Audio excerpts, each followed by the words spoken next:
මේ අධිකරණ ඇමතිවරයානේ. අධිකරණ ඇමතිවරයානේ මේ හැසිරෙන විදිය බලන්න. ඔබතුමාගේ කාලය තව විනාඩි 2යි තියෙන්නේ. මේ පව් වාඩි වෙන්නකෝ. අනේ වාඩි වෙන්නකෝ.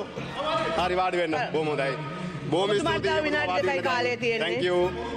ගරු අනේ කවුද බොරු කියලා බලයට ආවේ?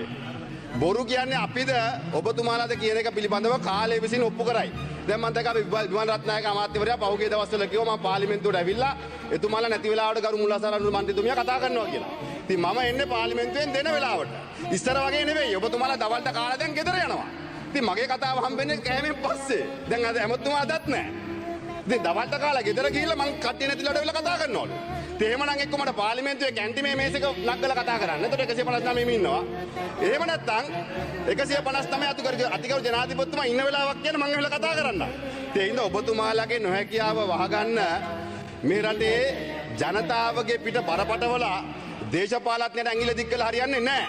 අධිකරණ ඇමතිවරයා ප්‍රකාශයක් දෙනවා යම් නඩු තීන්දුවක් සම්බන්ධයෙන් අපේ ආණ්ඩුව ආපු හින්දා තමයි මේ තීන්දුව ආවේ කියලා. ඔබතුමා නීතිපති දෙපාර්තමේන්තුවේ වැඩ කරපු මන්ත්‍රීතුමා සම්පූර්ණ කොන්න මම ඔබතුමාට දෙන්නම්.